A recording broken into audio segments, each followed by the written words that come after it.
Bueno, muy buenas tardes tengan todos ustedes. Bienvenidas a esta actividad académica aquí en la Facultad de Derecho de la UNAM. Bienvenidos, por supuesto, siempre desde lo que es el Seminario de Derecho Agrario, sus profesores adscritos, a profesores, profesoras adscritas a este seminario, pues siempre hemos visto o tenido la perspectiva, el enfoque de la inclusión de los núcleos agrarios, de los ejidos, comunidades agrarias, ejidatarios, comuneros, ya sea que en conjunto con autoridades locales, autoridades federales, hacer este impulso, este fomento del derecho agrario, de los derechos de los ejidatarios, de los derechos de los comuneros, dar estas pláticas, estos conversatorios, pequeños talleres para que quienes son ustedes los titulares de esos derechos agrarios, pues tengan conocimiento de sus derechos, de sus responsabilidades.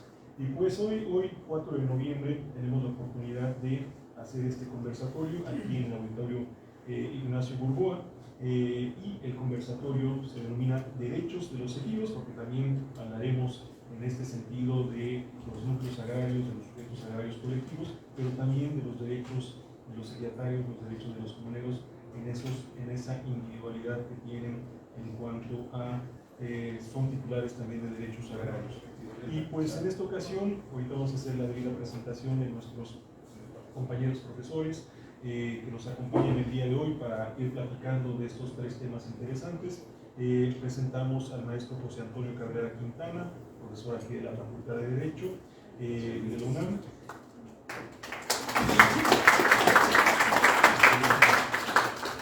También presentamos al maestro Juan Pablo Castillo Salgado, profesor aquí de la Facultad de Derecho.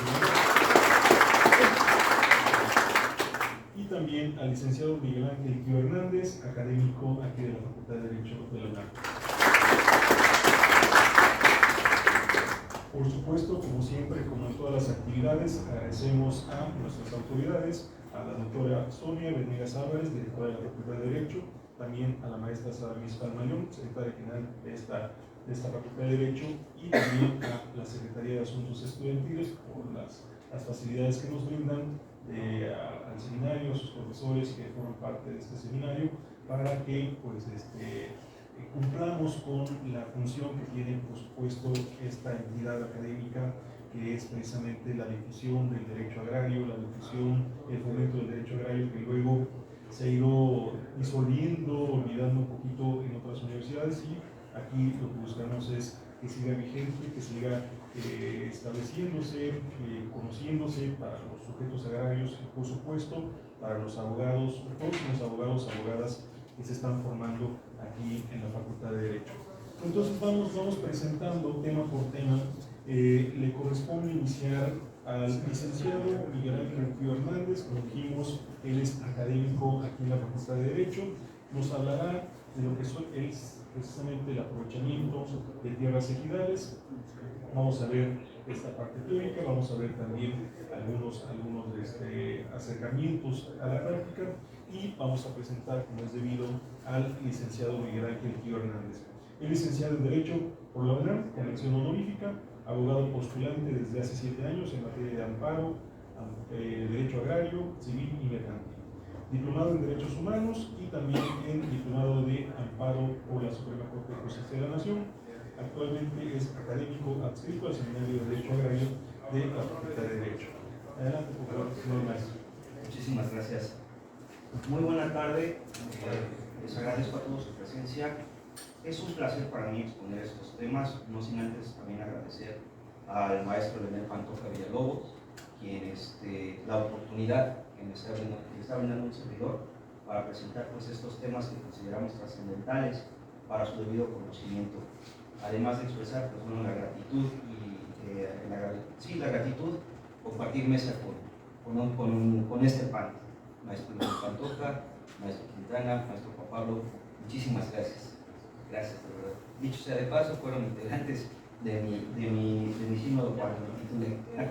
Entonces, un placer y espero estar a las expectativas tanto de ustedes como núcleos agrarios, como personas, como sujetos agrarios, así como a la altura de esta honorable mesa. Bueno, El tema en cuestión, pues ya lo adelantó el maestro Leonel Pantoja, son las tierras ejidales y su aprovechamiento, es decir, cómo podemos sacar, cómo podemos aprovechar en términos económicos los derechos sobre las tierras, principalmente las de uso común, que es lo que ahorita me enfocaré, más adelante lo voy explicando, en torno a este tema. Comenzando con la introducción, como les señalaba, vamos a hablar aquí de las tierras ejidales. Sabemos que por disposición de la actual legislación agraria se dividen en tierras para asentamiento humano, las tierras parceladas y las de uso común. Posteriormente, pues vamos a hablar del marco legislativo en torno a la regulación de las tierras ejidales. Y por último, lo menos importante, que yo creo que es el punto medular de todo esto, serán las formas de aprovechamiento de las tierras de uso común. Sin más preámbulo, bueno, comenzamos con las tierras de asentamiento humano. Estas, por su conceptualización, son las que se encuentran ubicadas dentro de la zona de urbanización junto con el punto legal. Permiten el desarrollo de la vida comunitaria dentro del ejido y tienen las siguientes características: son inembargables, imprescriptibles e inalienables. Esto propiamente se tiene desde que son conceptualizadas como tierras ejidales. Por lo tanto, las tierras de por sí ya gozan de estas características, de ser inembargables, imprescriptibles e inalienables. ¿Cuál es el fundamento legal? Bueno, pues su fundamento se encuentra desde el artículo 63 al 72 de la actual legislación agraria. ¿Qué pasa con las tierras parceladas? Estas tierras son delimitadas, donde los ejidatarios ejercen los derechos de aprovechamiento, uso y usufructo. Lo ejercen en lo individual. Vale la pena nada más realizar un comentario. Las tierras parceladas se pueden enajenar a terceros y también, pues bueno, pueden adoptar el dominio pleno de estas tierras conforme a la asamblea, cumpliendo las formalidades que estas se revisten y, bueno, poder lograr el dominio pleno. El fundamento legal de las tierras parceladas se encuentra de los artículos 76 al 86 de la actual legislación agraria. Las tierras de uso común, estas, por definición, son las que no están parceladas, pero tampoco forman parte de los asentamientos humanos. Se caracterizan principalmente porque son el sustento económico del ejido. No perdamos de vista este punto porque va a ser la premisa por el cual se realiza el aprovechamiento de estas tierras, aunque más adelante lo voy a señalar. Sus características, se repiten, son inembargables, imprescriptibles e inalienables. En principio, los derechos sobre estas tierras son a partes iguales a cada ejidatario, salvo la asamblea disponga un porcentaje diferente. Insisto, aquí lo va a manejar siempre la asamblea, tanto para el ejido como para el ejidatario.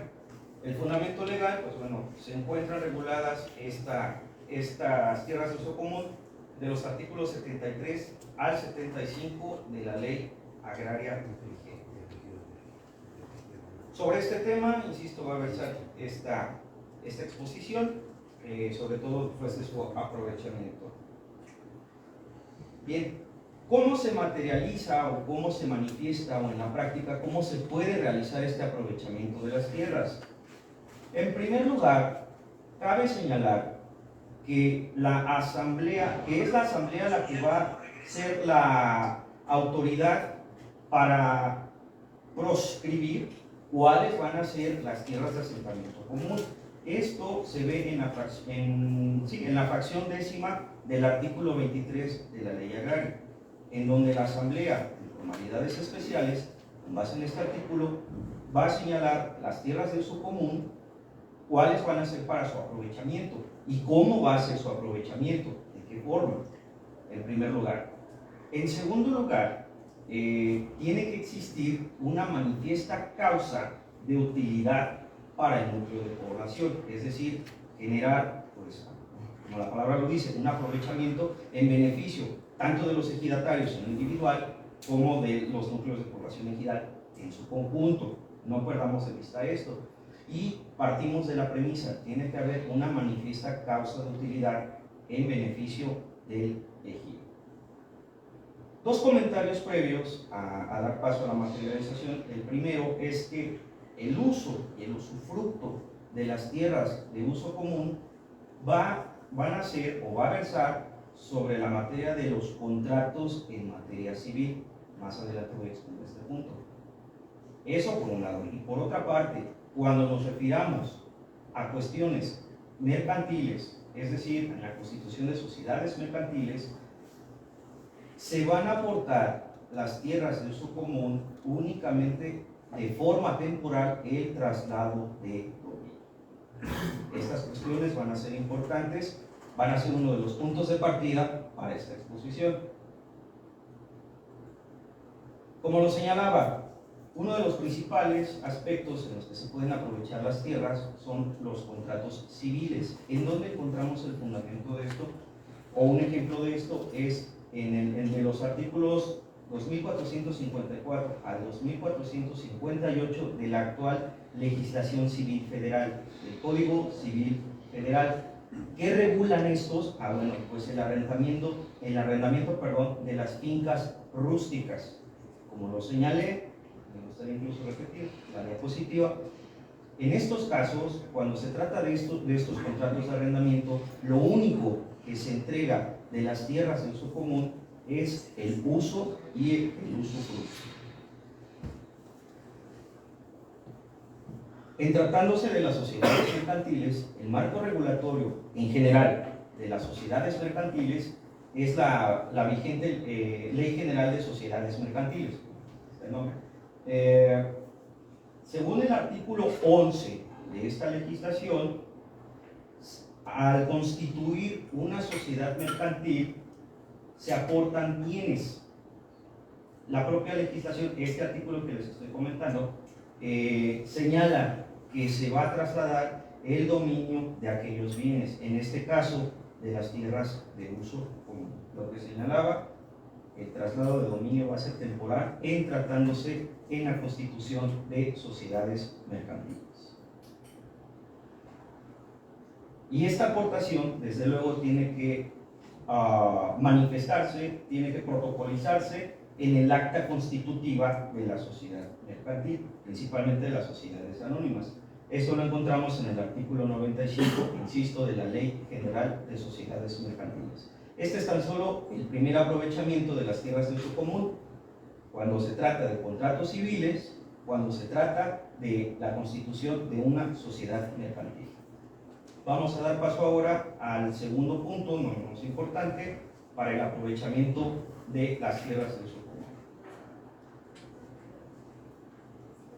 Un tema, como lo señalaba, es el pago por servicios ambientales. Bueno,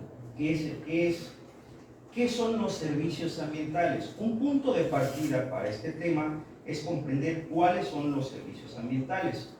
De manera general, son beneficios para nosotros, los seres humanos, respecto de los recursos naturales. Ese es el punto de partida para el pago por servicios ambientales. Conceptualizándolos, son instrumentos económicos con la finalidad de cambiar las conductas respecto de los recursos naturales. Más en este contexto que nos encontramos, pues donde los recursos naturales de por sí son finitos, pues ahora más en este contexto de calentamiento global, cambio climático, pues bueno, lo que se busca en los pagos de servicios ambientales, lo estoy diciendo de manera esquemática y trato de ser lo más práctico que se pueda, se está brindando un servicio ambiental. Hay personas, en este caso los ejidatarios, que cuidan de esos recursos naturales, principalmente bosques y selvas.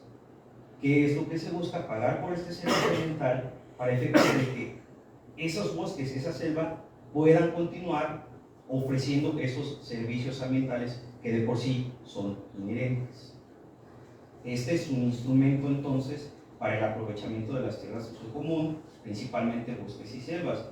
Detallado esto en el artículo 59 de la legislación agraria. Bueno, ¿y qué son? ¿Cómo se materializan? Es la Semarnat, la Secretaría de Medio Ambiente y Recursos Naturales, a través de la Comisión Nacional de Áreas Naturales Protegidas, la que se encarga de dictar los lineamientos, y es aquí donde se materializa, de los PROCODES. ¿Qué son los PROCODES? Es el programa, más bien, ¿qué es el PROCODE? Es el Programa de Conservación para el Desarrollo Sostenible.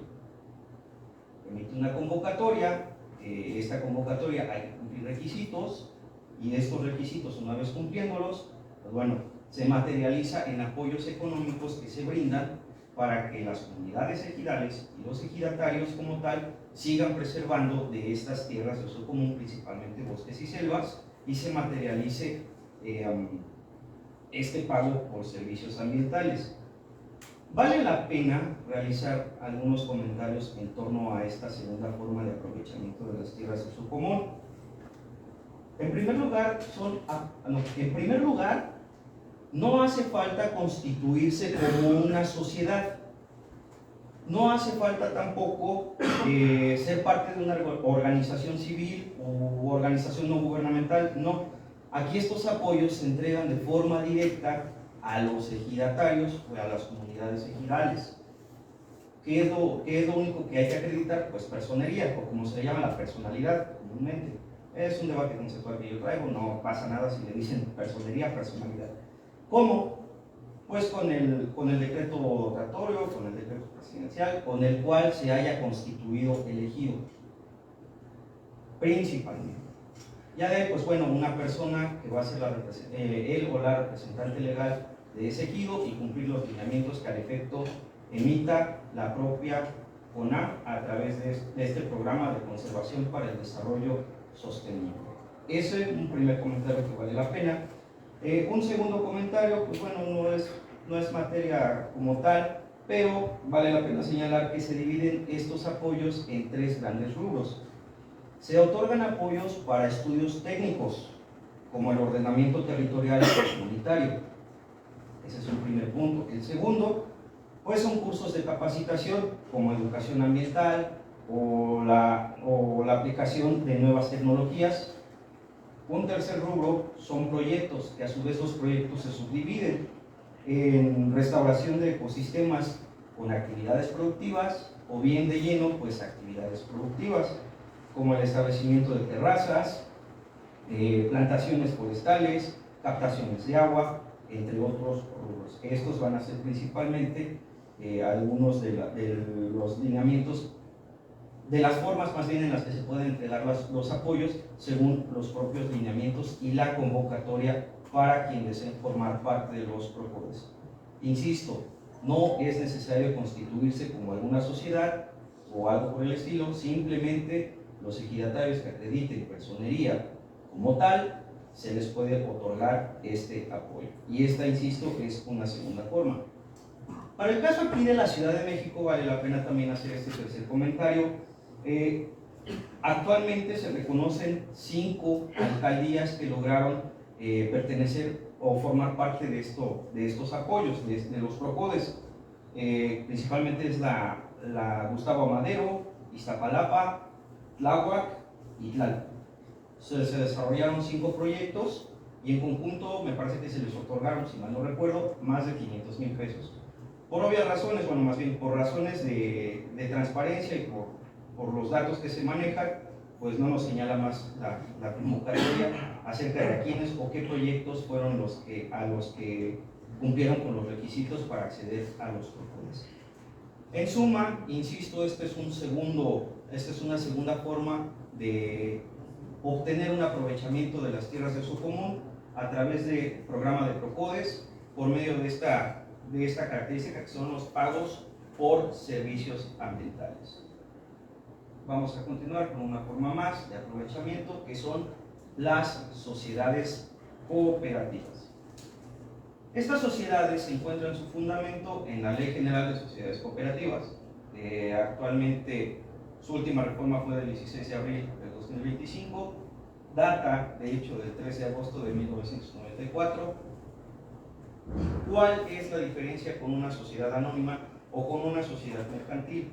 Lo ilustra para estos efectos el artículo 2 de esta legislación que estoy señalando, y me voy a permitir leerla, que es: la sociedad cooperativa es una forma de organización social, primer punto, integrada por personas físicas con base en intereses comunes, segundo punto, y en los principios de solidaridad, esfuerzo propio y ayuda mutua, con el propósito de satisfacer necesidades individuales y colectivas, punto que también entra en las comunidades ejidales, a través de la realización de actividades económicas de producción, distribución y consumo de bienes y servicios.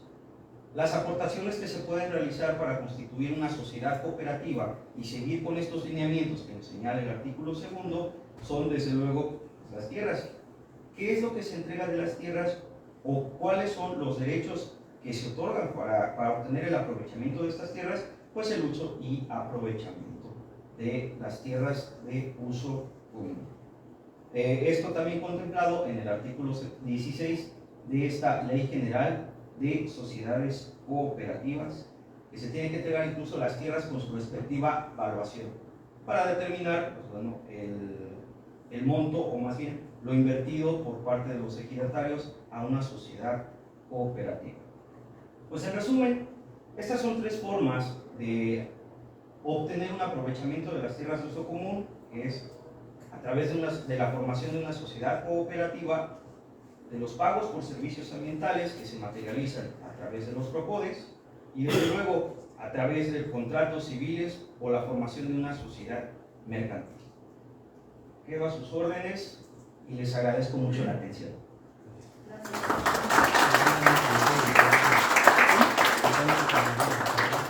Muchísimas gracias, licenciado Miguel Ángel Pío Hernández, por la exposición. Al final de todas las pláticas, de todas las ponencias, estaremos abiertos a preguntas y respuestas que nos quieran plantear, y pues vamos desarrollando lo que es los diferentes temas en este conversatorio. Interesante el tema que nos trae a la mesa el maestro Pío.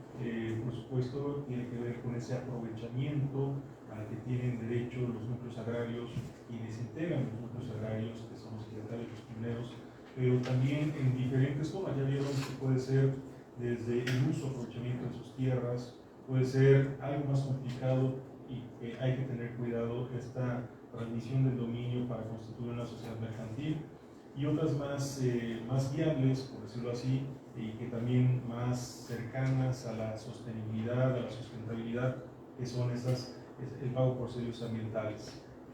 Precisamente hay la oportunidad de a partir del presupuesto, de fondos, hacer el cuidado, la protección del medio ambiente, de los bosques, de las selvas, y de los servicios ambientales. Y finalmente también otra oportunidad del aprovechamiento de estas tierras, sus tierras, es a partir de la constitución de sociedades cooperativas.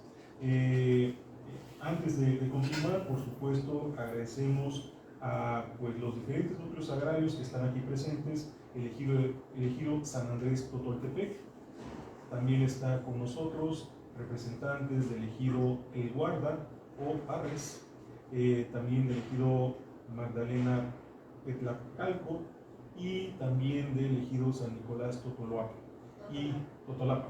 Y bienvenidas a también, como decimos, es su casa y es un honor que estén ustedes con nosotros. Es parte fundamental.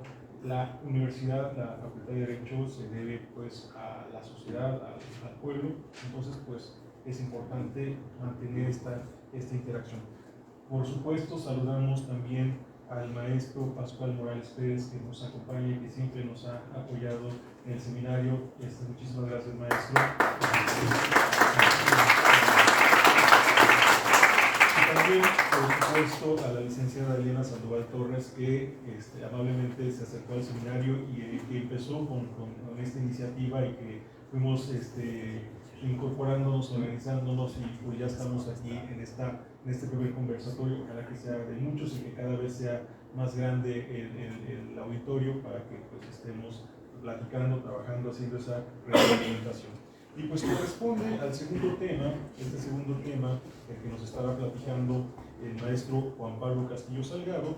El tema es sobre las sesiones de derechos agrarios, de derechos parcelarios, de derechos sobre tierras de uso común. Y presentamos al maestro Juan Pablo Castillo Salgado, licenciado en Derecho, egresado de la Facultad de Derecho por la Universidad Nacional Autónoma de México, maestro en Derecho también, abogado postulante en materias de Derecho Civil, Derecho Mercantil, Derecho Familiar y por supuesto Derecho Agrario, becado por la Warren Hall School of Law de la University de San Diego, en el programa de Justice en México y la Iniciativa Media, donde realizó estudios de juicios orales. Catedrático de la Facultad de Derecho de la Universidad Nacional Autónoma de México, donde ha impartido materias como Historia del Derecho Mexicano, Sistemas Jurídicos Contemporáneos, Títulos y Operaciones de Crédito, Contratos Mercantiles y Juicios Mercantiles. También ha dado clases, ha impartido clases en la Universidad del Valle de México, en el Centro de Estudios Superiores de Ciencias Jurídicas y Criminológicas, y donde también ha impartido las clases de Derecho Agrario, es en la Escuela Libre de Derecho del Estado de Hidalgo. Bienvenido, estimado maestro, y muchísimas gracias. Muchísimas gracias, maestro Manuel Pantoja. Para mí es un gusto, un gran honor estar aquí junto a tan distinguido a mesa con juristas de primer nivel. También es un gusto estar aquí presentes con todos ustedes. Muchísimas gracias por que hayan venido para este foro que se ha abierto para todos y cada uno de ustedes, para informarles, para tratar de auxiliarles y pues que ustedes estén más cerca de los derechos que ustedes les competen como ejidatarios, como comuneros. Una disculpa que tenga que usar el cubrebocas, pero es que estoy muy enfermo. Y luego la atención tampoco ayuda mucho, pero bueno, para mí es un gusto estar aquí presentes con todos ustedes.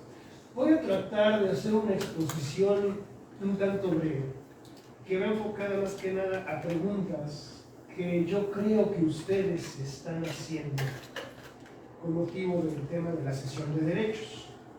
La primera pregunta es: ¿pueden venderse los terrenos ejidales o comunales?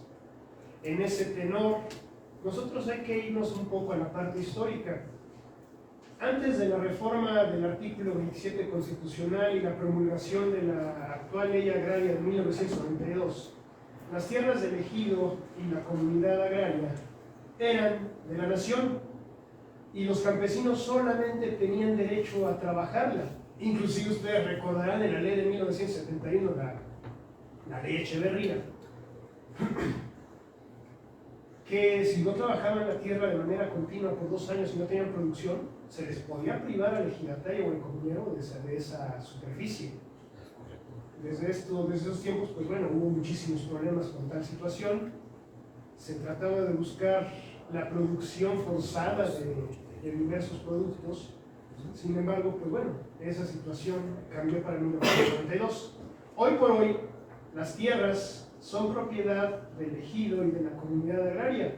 La nueva ley agraria reconoce y reglamenta el derecho que tienen para decidir el destino de sus tierras, haciendo compatibles la seguridad jurídica en la tenencia de la tierra y la protección del patrimonio de los campesinos. Así, siempre que cumpla con lo establecido con la actual ley agraria de 1992, los ejidatarios podrán vender o enajenar sus derechos parcelarios a ejidatarios o a vecindados del mismo núcleo, adquirir el dominio pleno de su parcela y venderla, o, en el caso de los comuneros, ceder los derechos de sus parcelas a familiares y o a vecindados, que ese es el tema que pues primordialmente a mí me corresponde. La ley de igual manera permite que los núcleos ejidales y comunales se beneficien con la aportación de tierras de uso común a una sociedad civil o mercantil, como lo exponía aquí el maestro Kio. Y bueno, en ese sentido creo yo que esa sería la respuesta sencilla a la pregunta planteada inicialmente. En un segundo tema y como segunda pregunta, ¿se promueve la venta de la tierra con la nueva ley agraria? Y en ese sentido, la ley agraria permite en ciertas condiciones la venta o cesión de derechos parcelarios en ejidos y o comunidades agrarias. La decisión de abandonar el régimen ejidal, por ejemplo, y vender la parcela es una decisión personal del campesino. Corresponde al Estado, sobre todo al núcleo de población ejidal, impedir que este acto individual sea contrario a los intereses colectivos, que no puede negarse ese derecho. Esta nueva facultad que otorga la ley agraria a los campesinos no pretende impulsar a vender o ceder de manera indiscriminada sus terrenos, únicamente les ofrece la oportunidad de hacerlo y el cómo hacerlo. Yo siempre les voy a aconsejar, no se deshagan de su patrimonio. Y se los comento de una manera muy honesta hace muchos años en Nayarit. Me tocó un asunto en el que los ejidatarios pretendían una reindemnización, obviamente no podían. Habían ellos entregado sus tierras, habían ellos extinguido el régimen ejidal, se les pagó su indemnización y cuando se dieron cuenta, con el paso del tiempo, pues ya tenían un complejo turístico bellísimo, con playas, hoteles lujosos, restaurantes, discotecas, etc. Y pues esa situación nunca lo pensaron ellos. Yo a ustedes les sugeriría, antes de que tomen esas decisiones, piensen en sus antepasados, piensen en ustedes y piensen en su futuro. Y vean cuánto vale la tierra que ustedes tienen. Porque ustedes, en ese sentido, tienen una gran voluntad. Por esa situación yo les diría, a pesar de que la ley agraria facilita de cierta manera un caminito para que puedan haber sesiones, para que puedan haber ventas, no lo hagan, atesoren lo que tienen. En ese tenor, conviene precisar que el ejidatario o comunero debe ejercer este derecho cuando verdaderamente no puedan aprovechar otras posibilidades que la ley agraria les brinda para hacer producir su tierra y mejorar su nivel de vida. El campesino sabe que su parcela es una parte importante de su patrimonio familiar y que no es un medio para obtener dinero a través de su venta, pero ello solo vendrá si su parcela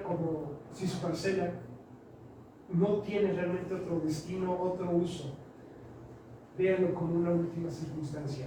La decisión de vender la parcela o ceder sus derechos parcelarios es un acto soberano e individual y no un objetivo de la ley, y corresponde a cada persona solo la decisión propia del titular de los derechos. Es decir, sus hijos que no gocen del certificado, sea de tierra de uso común, sea parcelario, sea de derechos agrarios, no puede hacer uso de este derecho. Le corresponde única y exclusivamente a ese titular. Y si ese titular no puede tomar la decisión, en su momento, cuando se haga la sucesión agraria, que aquí el maestro Cabrera Quintana en su momento nos hablará, ahí sí podremos ver con el nuevo titular. Pero de momento, si ustedes no son los titulares, ni se les ocurra, porque pueden surgir diversas problemáticas. Como una tercera pregunta, ¿qué dice la ley agraria sobre la venta o cesión de terrenos ejidales o comunales? La ley agraria 1992 protege la integridad del ejido y la comunidad, reconociendo a la asamblea como un órgano supremo, pero también reconoce al ejidatario su derecho a decidir libremente el destino de sus tierras, siempre y cuando este derecho se ejerza en forma democrática y con la conformidad del resto del núcleo ejidal. En el caso de las comunidades agrarias, la ley no permite su desintegración comunidad económica y social, solo permite al comunero ceder sus derechos parcelarios a otros miembros de su familia o a los avecindados. Es necesario insistir que la actual ley agraria no permite la venta o cesión de terrenos ejidales o comunales de manera indiscriminada. Por eso es importante que los campesinos conozcan bien las disposiciones de la ley respecto de los diferentes tipos de ejidos de superficies en ejidos y comunidades agrarias. Para eso, pues bueno, ustedes más que nada saben los tipos de tierra que hay. Primeramente, las tierras de asentamiento humano. En ese sentido, pues bueno, las tierras son tierras que la asamblea del ejido o de la comunidad destina para los habitantes del poblado, para que los habitantes del poblado construyan sus casas y en donde se desarrolla la vida social de los núcleos agrarios. Están formadas por dos áreas fundamentales: la zona de urbanización, en la que se encuentran los solares urbanos, y el famoso fondo legal. En ese sentido, el artículo 64 de la Ley Agraria expresa a claridad que es ilegal enajenar estos terrenos y que también es posible que el ejido o la comunidad pueda perderlos por pagar una deuda o por cualquier otra situación. Sin embargo, de igual manera, la Ley Agraria contempla algunas excepciones. Número 1.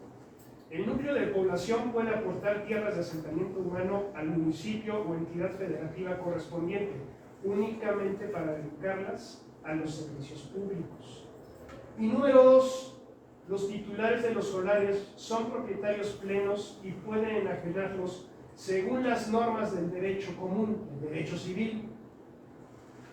Como pueden apreciar, de las tierras de área de asentamiento humano solo pueden venderse legalmente los solares urbanos porque son propiedad plena de aquellos que son titulares. En ese tenor pasamos al siguiente tipo de tierra: uso común. Las tierras de uso común son las tierras del ejido o comunidad que no han sido destinadas al asentamiento humano ni al parcelamiento, sino al uso de los núcleos agrarios. Constituyen una zona fundamental para el sustento económico de la vida de la comunidad. La Ley Agraria, en el artículo 74, dispone que la propiedad de las tierras de uso común es inalienable, imprescriptible e inembargable. Esto quiere decir que no pueden enajenarse ni otra persona puede adueñarse de ellas por haberlas poseído durante cierto tiempo.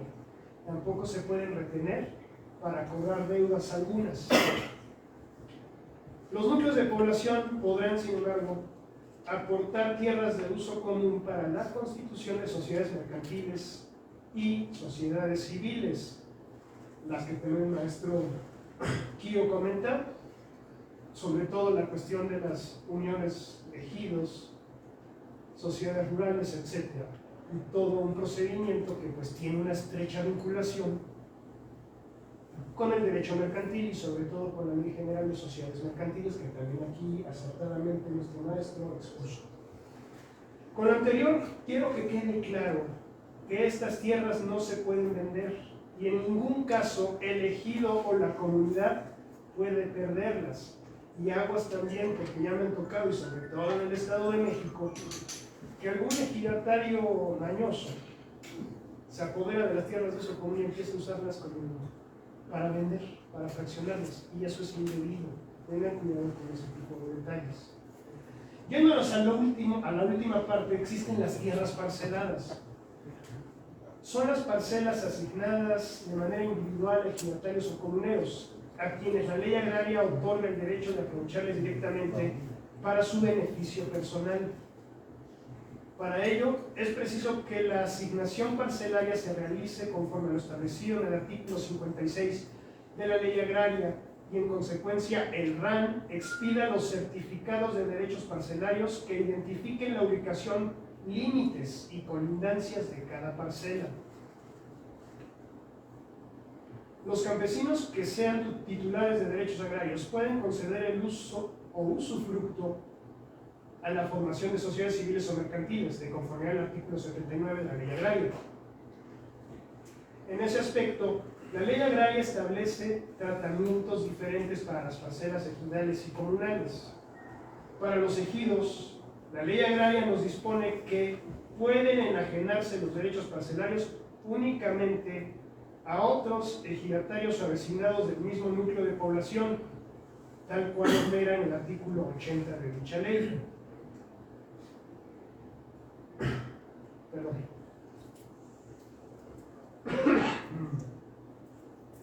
Un segundo.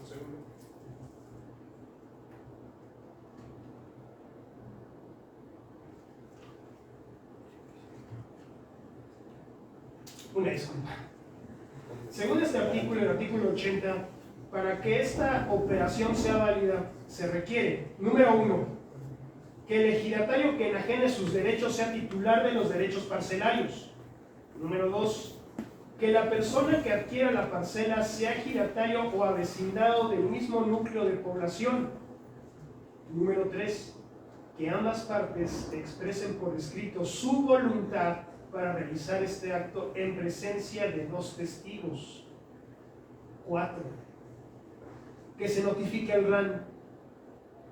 5, que en la enajenación se respete el derecho del tanto del cónyuge y los hijos del enajenante, es decir, el orden de preferencia que estos tienen para adquirir la parcela antes que cualquier otra persona. En ese sentido también a mí me gustaría destacar, yo en lo personal, cuando se hacen este tipo de cuestiones, a ustedes siempre les voy a sugerir, para que se haga la cuestión de la notificación del derecho del tanto, acudan directamente con un notario público. Que el notario público, por medio de una interpelación notarial, les notifique a la mujer, a los hijos o a cualquier otra persona que tenga un derecho a poseer y se le haga respetar su derecho del tanto. Obviamente, estas personas tendrán derecho de hacer valer, tendrán prioridad de hacer valer su derecho si estos realmente lo desean. De lo contrario, pues bueno, no se puede hacer. Ahora bien, como cuarto planteamiento, ¿cómo actúa la PEA ante operaciones ilegales? La Procuraduría Agraria está obligada a verificar la legalidad de las ventas o cesiones de terrenos que se efectúen en los ejidos y comunidades. Su obligación es denunciar a las autoridades competentes cualquier operación que se realice al margen de la ley. La PEA puede actuar de oficio o a petición de parte. Para cumplir con esta atribución, la Procuraduría Agraria tiene que realizar investigaciones, que entre ellas están recabar en sus delegaciones y residencias la documentación e información que se tenga sobre dichas ventas o cesiones de terrenos ejidales o comunales. 2. Si fuera necesario, solicitar información al RAN, al Registro Público de la Propiedad y del Comercio y a las autoridades estatales y municipales de estas cesiones o ventas. 3. Si es preciso, tal información deberá comprobarse mediante la investigación en el mismo núcleo agrario. 4. Si de todo ello se desprende que se han efectuado ventas o cesiones de terrenos de manera ilegal, se solicita a los órganos de representación del ejido o a la comunidad o a los ejidatarios o comuneros en forma particular que proporcionen documentación importante que pueda ayudar a probar tal situación. Otro punto, puede revisar las convocatorias a las asambleas. Otra cuestión, las actas y acuerdos mismas de las asambleas. Otro punto, contratos de compraventa, donación o cesión de dichos terrenos ejidales o comunales.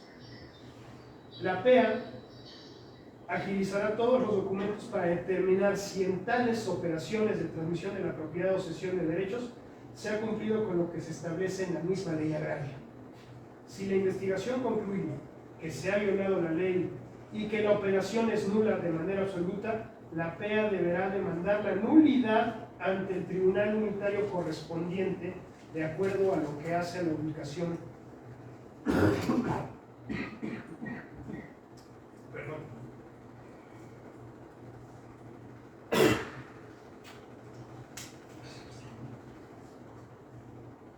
Ante el tribunal unitario correspondiente de acuerdo a la ubicación de la comunidad o ejido. Si se presume responsabilidad por la comisión de un delito, infracción o falla administrativa, la PEA hará la denuncia ante la agencia del Ministerio Público correspondiente. Ahora bien, contestadas estas preguntas y como última parte de mi pequeña ponencia, me gustaría nada más aclarar. La cesión de derechos agrarios entre familiares requiere cumplir con ciertos requisitos legales, como ser familiar o vecindado del ejido, notificar el famoso derecho del tanto, como se los he expuesto, a la cónyuge o cónyuge, a los hijos, y celebrar una asamblea. Después de eso, se debe de formalizar un contrato y registrarlo ante el RAN para que tenga plena validez. Es decir, y resumido en algunos pequeños 5 puntos. Número 1, reunir la documentación. Como se los he expuesto, necesitamos forzosamente que el titular de esos derechos agrarios tenga su certificado en mano para que pueda ser usado y poder crear prueba plena de que tiene el derecho de realizar este tipo de actos. Número 2, notificar el derecho del tanto, que como yo les estaba exponiendo, a mí en lo particular, yo prefiero que se haga con la fe de un fedatario público, de un notario, para que sea una documental pública plena y que se puedan de este modo contabilizar los 30 días naturales para que se pueda responder si alguno de las personas con derecho del tanto pueda ejercitar su derecho. 3, que se convoque y celebre la asamblea ejidal o comunal. 4, se formalice la sesión. El contrato de sesión debe incluir los datos del cedente y el sesionario, la descripción del terreno, la fecha y lugar de celebración del contrato. De preferencia siempre tengan esto en cuenta, e inclusive me atrevería a decir bien delimitado por mojoneras, por las mismas barras, etc. Y finalmente, la debida inscripción ante el Registro Agrario Nacional, porque al final de cuentas, si se da esta sesión, el mismo RAN va a expedir un nuevo certificado parcelario al nombre de la persona que fue sesionaria. Ahora, aquí hay un tema también que quiero resaltar. Son consideraciones importantes. La primera, no se pueden vender lotes o fracciones de la parcela. 2, se va a necesitar forzosamente un asesoramiento legal. Yo les sugeriría, de manera gratuita, acérquense a la Procuraduría Agraria, busquen a los visitadores agrarios. Yo sé que a veces encontrarse un visitador agrario es como encontrarse un trébol de 4 hojas, pero se puede. Y si no, acercarse directamente a la oficina de la Procuraduría Agraria. Hacer respeto del derecho del tanto en todo momento y, sobre todo, ver que no vaya a darse una nulidad en la sesión. La sesión será nula de manera absoluta si no se cumplen los requisitos de ser familiar o vecindado del mismo ejido, o si el contrato no se encuentra ratificado. Tomen en cuenta estos pequeños datos. Espero que esto les haya sido de su gusto y apoyo, y cualquier cosa estamos aquí con las puertas abiertas en la Facultad de Derecho de la UNAM para todos y cada uno de ustedes. Muchísimas gracias.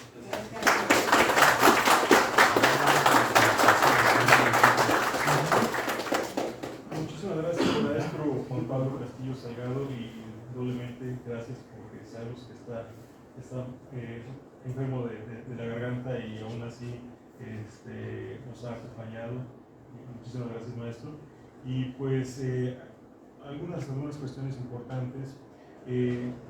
Se señaló precisamente los derechos que tienen los ejidatarios en cuanto a la posibilidad de hacer esta sesión a partir de una enajenación, a partir de una donación.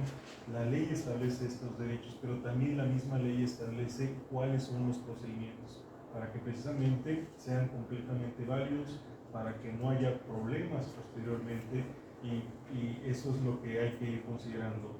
Los derechos, también para cualquier modificación de estos derechos, posesión de derechos, pues que se hagan a partir de lo que establece la ley, los trámites, los procedimientos administrativos ante las autoridades competentes, y sobre todo también lo que también señaló nuestro maestro Juan Pablo, es que se tengan lo mejor posible los documentos de ustedes, los documentos como ejidatarios, sobre todo que estén actualizados.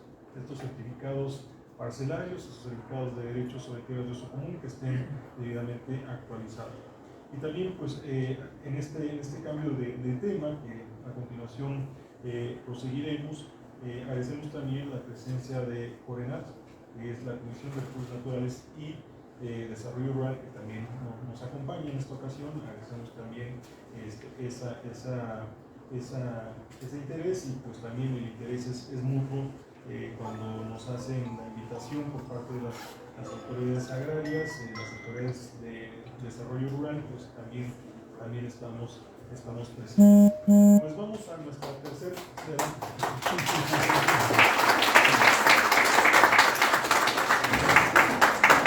También vemos que ya se ha llenado un poquito más el auditorio. Nos acompañan, por supuesto, las autoridades de cada ejido, de cada comunidad agraria, nos acompañan ejidatarios, comuneros, pero también nos están acompañando sus familiares, que pues, precisamente son parte de los núcleos de población, de los núcleos agrarios. Vamos presentando a nuestro tercer ponente. Él es el maestro José Antonio Cabrera Quintana, y nos va a estar platicando en esta última parte, más bien en esta tercer ponencia. Nos va a estar platicando de lo que son las sucesiones agrarias, la sucesión de los derechos agrarios. El maestro José Antonio Cabrera Quintana es egresado de la Facultad de Derecho de la Universidad Nacional Autónoma de México. Es maestro en Derecho Constitucional y Administrativo por la Unidad de Estudios de Posgrado aquí de la Facultad de Derecho de la UNAM. Es profesor titular de las asignaturas de Derecho Ambiental y Derecho Agrario desde 2004. Abogado postulante en materia agraria, administrativa y ambiental. También es defensor de los derechos agrarios y del río y bosque de los dinamos. Capacitador permanente en el Programa de las Naciones Unidas para el Medio Ambiente en Centroamérica, y también es autor en colaboración de libros que tienen que ver con la regulación territorial en México y la responsabilidad ambiental. Bienvenido, estimado maestro. También agradecemos la oportunidad que se ha dado en cuanto al tiempo y sobre todo pues, lo que nos va a estar platicando en esta ocasión. Muchísimas gracias, maestro. Muchas gracias. Gracias a usted, maestro, querido maestro Leonel Pantoja. Agradezco especialmente la invitación por parte del Seminario de Derecho Agrario de la Facultad a cargo del distinguido maestro Pantoja de Villalobos. Y también decir que es para mí un gusto, un honor compartir esta plática con mis profesores, pero más aún que eso, el tenerlos ustedes aquí es un gusto enorme, pues que hayan venido. Los saludo con muchísimo gusto, con todo mi respeto y con mi agradecimiento de que están presentes. Gracias. También es para mí importante mencionar que pues el que se realicen este tipo de ejercicios, de conversaciones con las personas interesadas en determinados temas, como ahora, que es el interesante tema del derecho agrario, nos congrega aquí, pues es muy interesante y es muy gratificante para este profesor que se realicen aquí en la Facultad de Derecho, que se tengan, en otras palabras, las puertas abiertas para pues, platicar del derecho, determinadas materias y con los interesados directamente, como ahora es el derecho agrario. El derecho agrario, yo quiero antes de entrar de abordar el tema de las sucesiones agrarias, quiero abordar primero algunos aspectos. El derecho agrario, como aquí está dicho, pues no ha sido suficiente. Creo que el derecho agrario no ha sido suficientemente valorado de su, bueno, en razón de su importancia. Tenemos un territorio privilegiado en México. México es un país que se destaca por la riqueza de sus recursos naturales. Se le considera un país megadiverso, así se dice, por la cantidad de recursos naturales que tiene. Tenemos 2 millones de kilómetros cuadrados de territorio en 2 zonas muy importantes del planeta. Está dividido en 8 zonas biogeográficas. Bueno, México ocupa 2. Se le llama Neártico y Neotrópico. ¿Qué quiere decir eso? Que tenemos todo tipo de ecosistemas naturales. Y en un país con un territorio tan amplio, pues se registran características regionales, territoriales, específicas. Y esto se muestra en los contrastes que se presentan en los ejidos, por ejemplo. Tenemos alrededor de 30,000 ejidos, un poco más, y alrededor de 3,000 y tantas comunidades agrarias, que son las 2 modalidades de la propiedad social, ejidos y comunidades agrarias, que se fueron los ejidos constituyendo a partir de la vigencia de la actual, de la Constitución de 1917, la Constitución vigente, con el artículo 27 constitucional, que es una maravilla ese artículo 27 porque se refiere a las cuestiones territoriales. Y es un artículo que se destaca por ser de la Constitución el artículo que más leyes reglamentarias tiene. Generalmente cada artículo de la Constitución tiene 1, 2, 3 leyes reglamentarias, cada artículo, 2, reglamento 1. Pero el artículo 27 tiene una cantidad importante de leyes reglamentarias, como cuáles, pues la ley agraria, una ley del artículo 27, ley de aguas nacionales, ley general del equilibrio ecológico de la protección al ambiente, ley general de desarrollo forestal sustentable, ley de desarrollo rural sustentable, muy importante, etc. Son varias leyes reglamentarias. Pero bueno, para este profesor, un aspecto muy importante que regula este artículo es la propiedad de las tierras, bosques y aguas. Es una triada que se ha venido regulando desde la época colonial. Pero bueno, teníamos antes una estructura muy interesante de la organización territorial con los mexicas y con los mayas. Y tenemos aquí culturas ancestrales interesantísimas para estudiar, como los olmecas, toltecas, teotihuacanos, todo un misterio, los mayas. En fin, hay muchas cosas por las que podemos estar orgullosos los mexicanos.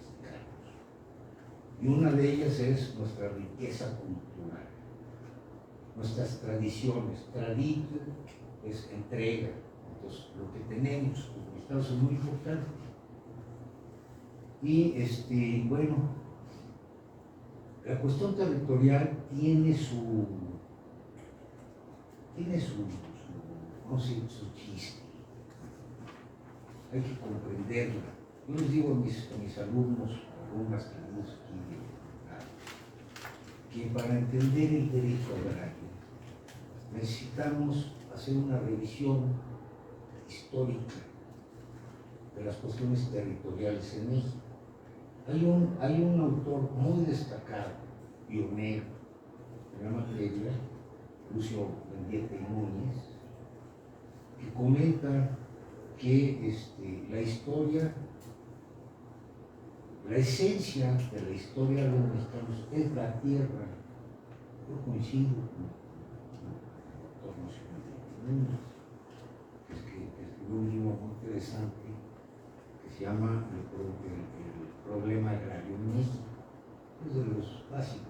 Otro autor interesante es Manuel Fabio, 5 siglos de legislación agraria en México.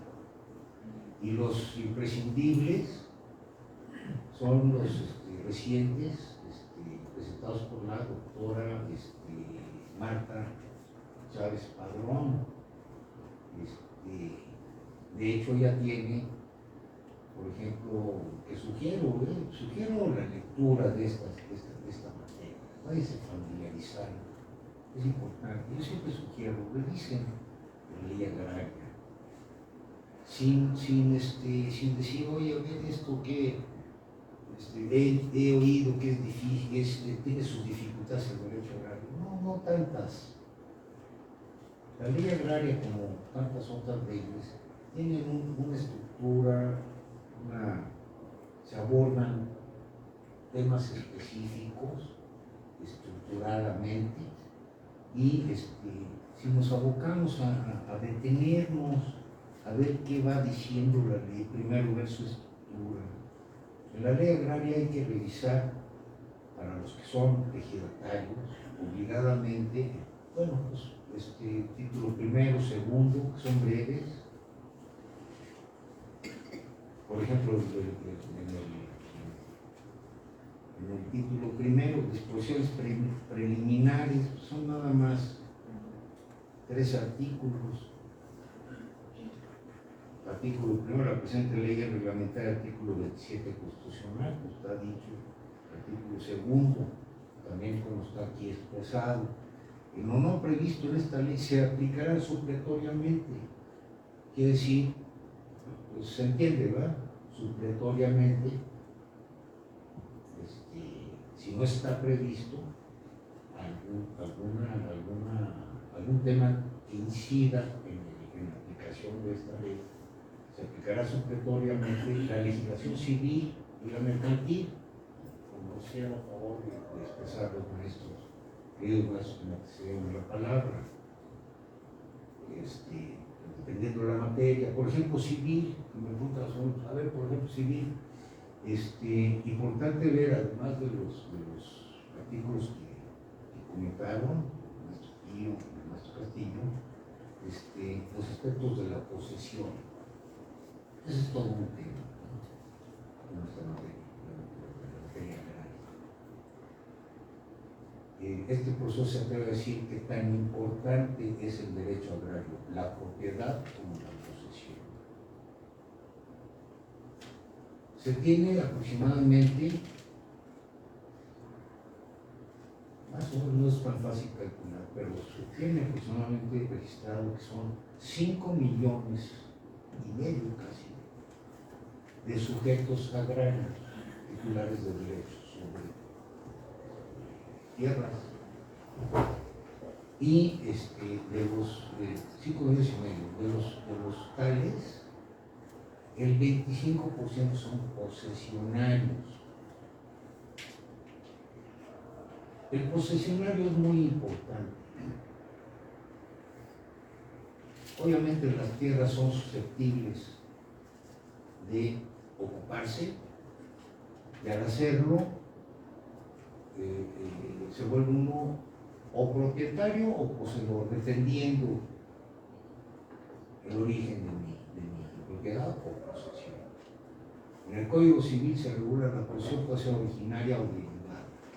¿Cuándo será derivada? Cuando proviene de una cesión de derechos, se puede realizar. Los contratos privados, que en muchos casos se realizan en la Ciudad de México, tienen un valor también, un valor. Y esto lo vamos viendo en la regulación correspondiente al derecho agrario. yo les digo a mis alumnos, oigan, es muy importante que además de leer la ley, lean los reglamentos de la ley.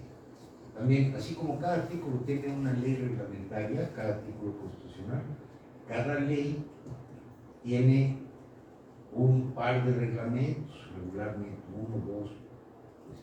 La ley agraria tiene 3 reglamentos importantes, que es el primero, es que hay que leerlos, por favor, que no es tan difícil comprenderlos.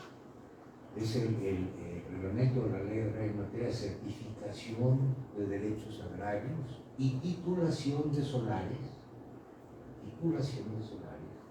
que a partir de la reforma en 1992, que cambia el modelo agrario, los solares, es decir, los espacios que están ocupados y que corresponden al área del asentamiento humano, como señala el artículo 44 de la ley agraria, por su destino, las tierras ejidales se dividen en, primero, en 3. Primero, tierras para el asentamiento humano, es decir, donde están los solares, donde viven, y también pues, el área legal, como acaban de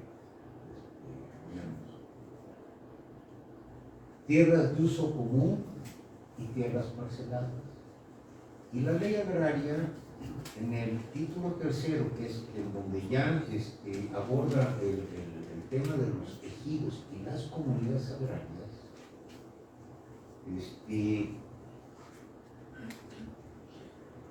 nos comenta cuestiones muy importantes que tenemos que ir revisando como ejidatarios, o ya sea o como avecindados.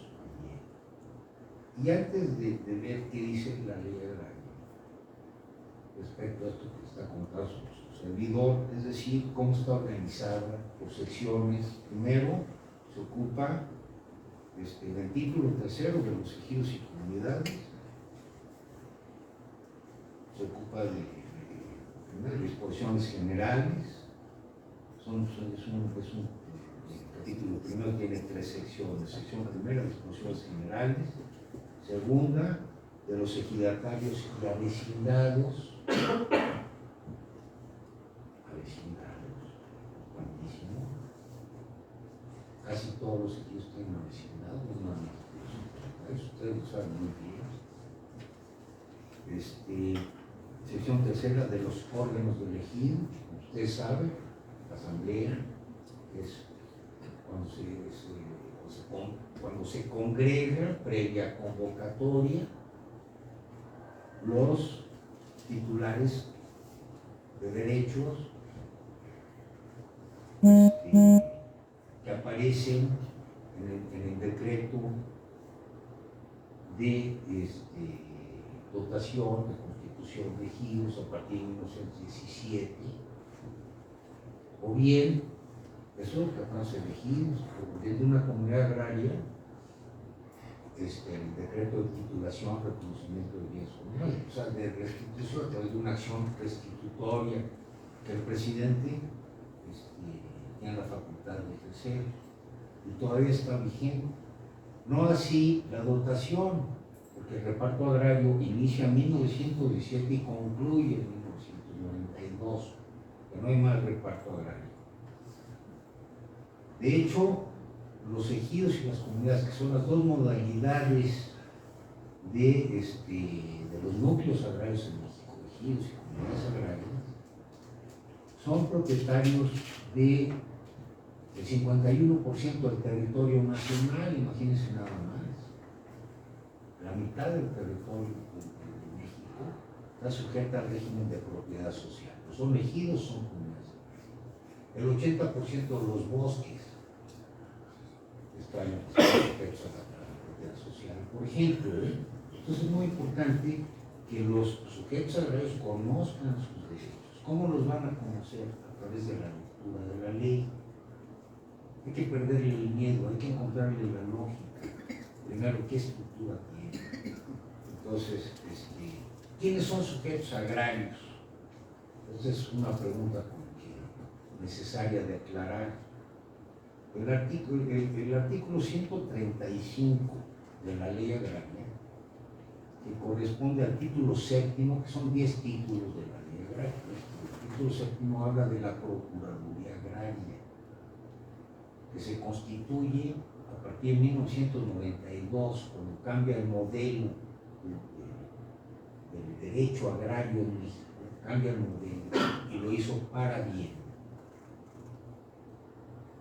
Se constituye la Procuraduría Agraria, que es, nos dice el artículo 134 de la Ley Agraria, dice: la Procuraduría Agraria es un organismo descentralizado de la Administración Pública Federal, con personalidad jurídica y patrimonio propios, sectorizados en la Secretaría de Desarrollo Agrario Territorial y Urbano. Se da lo que antes era la Secretaría de la Reforma Agraria, es actualmente la SEDATU, muy importante.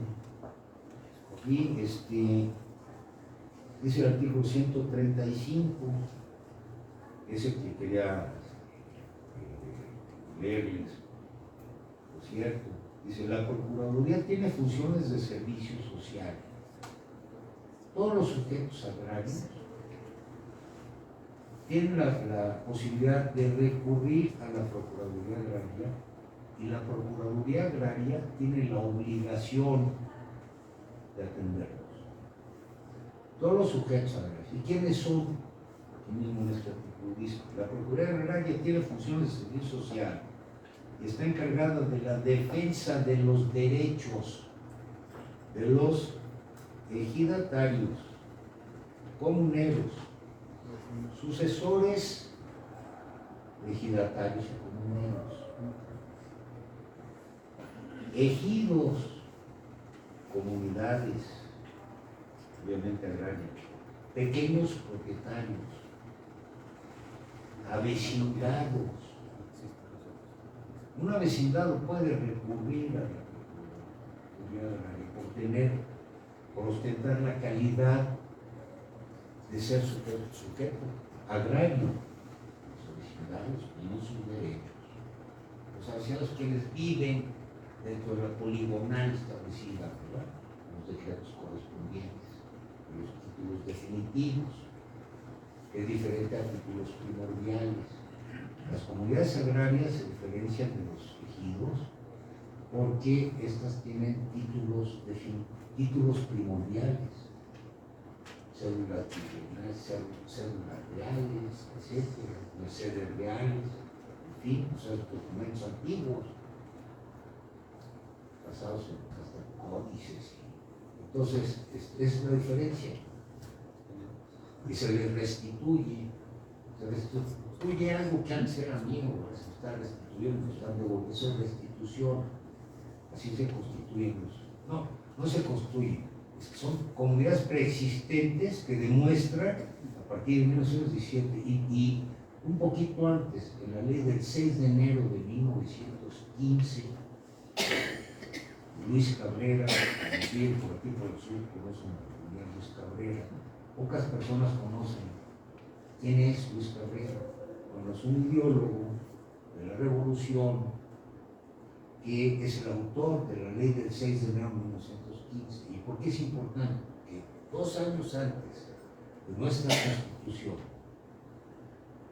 es el autor de la primera ley agraria del país y se constituye la Comisión Nacional Agraria, fíjense nada más, en virtud de la cual el presidente de la República empezó a realizar el reparto agrario. Con esto se fue, vean la fecha, estábamos en plena revolución, se fue resolviendo por ahí un problema, una exigencia que detonó un estallido social y se cumplió, ¿verdad?, que era abatir los grandes latifundios, o sea, extensiones enormes, en manos de sujetos, fundistas. Entonces es muy interesante esta cuestión agraria, tiene mucho fondo. No hay que enredarse, es muy fácil, es muy lógica la ley. De hecho, esta ley, que tiene 200 artículos, derogó a la anterior Ley Federal de la Reforma Agraria. 1971, digamos, con el maestro Castillo, 1971, el Estado ejercía un tutelaje sobre las decisiones de los núcleos agrarios, a ver, tú vas a sembrar esta semilla con estas situaciones, o sea, ejercía un tutelaje el Estado, pero a partir de 1992 ya cambió, se le reconoce la personalidad jurídica a los núcleos agrarios y ya la asamblea es el órgano supremo de los núcleos agrarios, la asamblea general, la asamblea comunal, ya tiene la posibilidad de decidir el destino de sus tierras. Y nos dice el artículo 44, por su destino, ya lo comentamos, las tierras ejidales, solares, o sea, tierras para el asentamiento humano, solares, tierras de uso común y tierras parceladas. Las tierras parceladas es en donde se desarrolla la actividad económica. Yo estoy tratando de comentar algunas cosas importantes en un breve tiempo, pero bueno, estamos señalando pequeños propietarios avecindados y jornaleros agrícolas. ¿Quiénes son los jornaleros agrícolas? Las personas que trabajan en el campo, como lo comentó el maestro Castillo, antes de 1992, el titular, vamos a decir, el ejidatario, estaba obligado él mismo a trabajar sus tierras. A partir del 92 ya puede contratar jornaleros para que trabajen su tierra. De hecho, hay jornaleros que son ejidatarios en algún estado y se van a trabajar el campo a otros estados, en calidad de jornaleros, no ejidatarios, campesinos. Entonces, bueno, ese es el artículo 135, pero el reglamento interior de la Procuraduría Agraria, que sugiero lo lean, el reglamento interior de la Procuraduría Agraria, también se refiere en el artículo primero a los sujetos agrarios, y aquí amplía incluye a otros sujetos agrarios, y dice, para los efectos de este ordenamiento, o sea, del reglamento interior de la Procuraduría Agraria, el artículo primero dice que se entenderá por sujetos agrarios los ejidos y comunidades agrarias, ejidatarios comuneros y posesionarios y sus sucesores. De posesionarios. Ojo con eso. Pequeños propietarios, avecindados, jornaleros agrícolas, colonos, de un sistema de colonias agrícolas y ganaderas, también, pero son los colonos. Poseedores de terrenos baldíos o nacionales, terrenos baldíos, terrenos nacionales, y que tienen poseedores, y campesinos en general. Bueno, este es un poquito, porque son cuestiones que es interesante que lo sepan. O sea, los avecindados de un ejido tienen personalidad jurídica para solicitar, suficiente para solicitar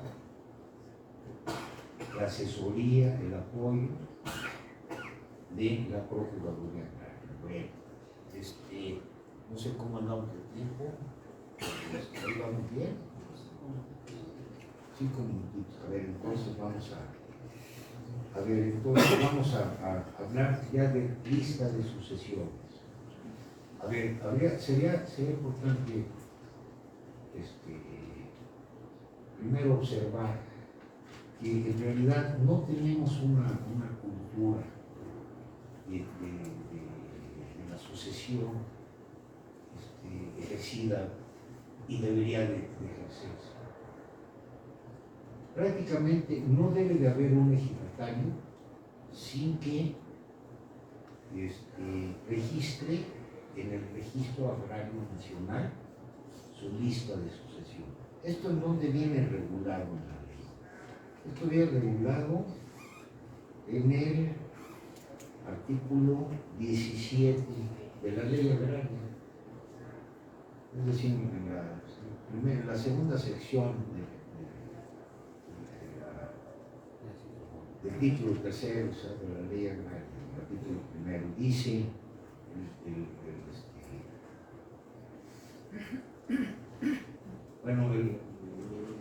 un artículo anterior, el 16, dice: la calidad de ejidatario se acredita con el certificado de derechos agrarios expedido por la autoridad competente. Regularmente es el RAN, pero también puede expedir en los tribunales agrarios. Los teníamos antes de 1992, con el certificado parcelario o de derechos comunes, certificado de derechos comunes, o con la sentencia o resolución relativa del tribunal agrario. Así se acredita la calidad de el artículo 17, entrando en materia de la sucesión, dice: el ejidatario tiene la facultad de designar a quien deba sucederle de sus derechos sobre su parcela y a los demás inherentes a su calidad de ejidatario.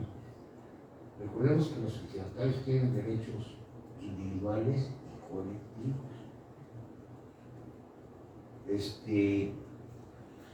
Dice: para lo cual bastará que el ejidatario o la ejidataria formule una lista de sucesión, eso ya lo saben ustedes, en la que consten los nombres de las personas y el orden de preferencia conforme al cual deba hacerse la adjudicación de derechos a su fallecimiento. Punto y seguido, sí, continúa este artículo 17 de la Ley Agraria. Para ello podrá designar al cónyuge, a la concubina o concubinario en su caso, a uno de los hijos, a uno de los ascendientes o a cualquier persona. Segundo párrafo del artículo 17, muy importante, dice: la lista de sucesión deberá ser depositada en el Registro Agrario Nacional. Aquí dice: o formalizada ante fedatario público. Pero la sugerencia es que sea depositada, o sea, que se registre en el Registro Agrario Nacional. ¿De acuerdo? Y pues para ello habrá que acudir a los centros de atención del Registro Agrario Nacional, no necesariamente al Registro Agrario Nacional, pues que ya está por cambiarse de ubicación, ya está por establecerse en Eudea Juárez, y en un inmueble muy bonito, impresionante. Va a estar ahí también el archivo agrario, general agrario. Imagínense, están todos los documentos relacionados, ¿no?, a los núcleos agrarios, importantísimo. Pero bueno, no necesariamente hay que ir a oficinas, vamos a ir centrales del RAN. El Registro Agrario Nacional es un órgano desconcentrado de la Administración Pública Federal, de su naturaleza jurídica, constituido en 1992 con esta gran reforma. Tiene 34 centros de atención, uno por cada estado. Son prácticamente oficinas de representación del RAN en cada entidad. En la Ciudad de México, por si quieren saberlo, está en este centro de atención, está en calle José Antonio, mi tocayo, José Antonio Torres, número 661, entre Humercindo Esquiel y Calzada Chabacano. Esto es Colonia, Ampliación de Asturias, Alcaldía Cuauhtémoc. El horario es de 9 a 2, cierra temprano, aquí temprano, 9 de la tarde. Y los teléfonos, por si quieren tenerlos, para que les consulten directamente, son 55 50 62 14 23 y 55 50 62 14 24. También hay uno que es conmutador 55 50 62 14 00. Ahí en la extensión 3862 les dan información. Vayan por su lista, hagan una lista en ese orden de preferencia, revisando este artículo 17, ¿verdad? Y están obligados a recibirla. Decir, a ver, yo me acredito como ejidatario en virtud de este certificado, de reconocimiento, de INE, yo soy. Y vengo a depositar, a registrar, a depositarla en el plan, en la presión en observancia del artículo 17, se puede decir, de la ley agraria, y le van a tener que recibir la lista que ustedes registren con los sucesores. Esto va a evitar muchos problemas. Y sí, o sea, como sugerencia es que a juicio de esta cosa, no debería haber un ejidatario sin que tenga depositada su lista de sucesión para evitar inconvenientes. Esto es básicamente. Ahora sí les sugeriría, revisen la ley agraria. Ahí nos habla del registro agrario nacional, qué funciones tiene, es el título 8º. El registro agrario nacional tiene un reglamento interior que hay que revisar. Ese reglamento. También tiene un reglamento interior, la Procuraduría Agraria, revisen la ley.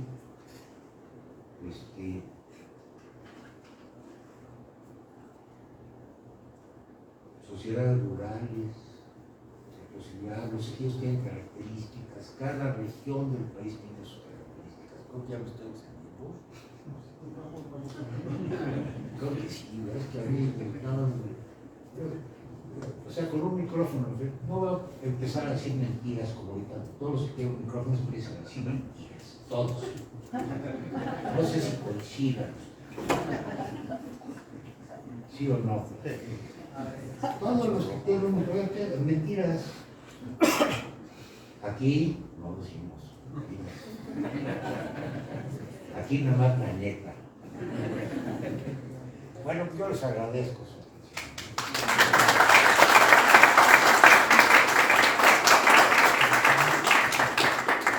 Bueno, muchísimas gracias, maestro José Antonio Cabrera Quintana, por las aportaciones en esta ponencia. Importante en lo que retomamos de lo que ha señalado el maestro Cabrera, importante que los ejidatarios son titulares de estos derechos agrarios, de estos derechos parcelarios, derechos hectáreas de uso común, tengan listo, aunque sean jóvenes, aunque sean grandes, tengan listo precisamente esa lista, la lista de sucesión. Como se ha señalado, es un procedimiento administrativo que se tiene que llevar ante el RAN. Es la manera, vamos a decir, más sencilla y también más económica, pero también hay otras formas que también señaló el maestro Cabrera, que puede ser ante notario y después esa lista de sucesión ante notario, presentarla también para su registro en el Registro Agrario Nacional. Y otra que podemos comentar en otra ocasión es la llamada el testamento público abierto con cláusula agraria. que se hace la diferencia entre lo que son los derechos de la propiedad privada, los derechos de la propiedad común, y pues por otro lado en esa cláusula agraria los derechos agrarios, teniendo en cuenta por supuesto, como todos los maestros han señalado, que los derechos agrarios son indivisibles. Es lo interesante. Y también considerar que la misma ley agraria, como decía el maestro Cabrera, establece quiénes son los que pueden suceder. La cuestión de los ejidos, pues lo señala la ley agraria, la esposa, esposo, hijo, hija, concubino, concubina, concubinario, incluso hasta en la última fracción puede ser cualquier persona. Esto se establece en esa lista de sucesión, se deposita y cuando sea el momento necesario se solicita la apertura para saber conocer quién sería pues este nuevo titular de derechos, el nuevo ejidatario. Y otra cuestión interesante también que señaló el maestro en cuanto a cuando no hay una lista de sucesión, entonces ya la misma ley agraria señala de que habrá una lista de preferencia, sobre todo la esposa, el esposo, el hijo, la hija, cualquier dependiente. Un tiempo, 3 meses, para que se pongan de acuerdo, si no entonces se tendrán que enajenar esos derechos y repartir en partes iguales. Omití ese dato. Se subasta. Pero bueno, pero lo que fue señalando es toda esta estructura que lo señala en la ley agraria y pues también considerando esta parte importante. Ya vimos la posibilidad del aprovechamiento de las tierras, sobre todo las tierras de los comunes que corresponden a los secretarios, que bien nos comentó el maestro Kio, la parte de la cesión de derechos agrarios en vida, a partir de la enajenación, a partir de una donación por el maestro Juan Pablo, y finalmente la parte de sucesión de los derechos agrarios, sobre todo lo importante, que dice el maestro Cabrera, es tener una seguridad, una certeza jurídica, aun cuando ya no está el ejidatario, pues en favor de aquella persona que señala como su sucesor, que tenga esa certeza, seguridad jurídica, que sus derechos pues serán respetados. Pues aprovechamos para tomar algún tiempo para preguntas y respuestas. Agradecemos, vamos también agradeciendo por supuesto al apoyo de nuestras autoridades, la doctora Susana Venegas Álvarez, directora de la Facultad de Derecho, también a la maestra Sara Mispalma León, secretaria general, a la maestra Lorena Redondo, encargada de redes sociales, y también al maestro Andrés Acosta, secretario de Asuntos Estudiantiles, y pues sobre todo pues, a todo el staff de la Facultad de Derecho, al staff del seminario, por el apoyo que nos brindan para hacer nuestra labor, que es la difusión del derecho agrario, de los derechos de los ejidos, de los ejidatarios, de los comuneros, de las comunidades agrarias. Pues mientras nos quedamos también para con ustedes estar platicando, comentando algunas preguntas, algunas dudas que fueran surgiendo.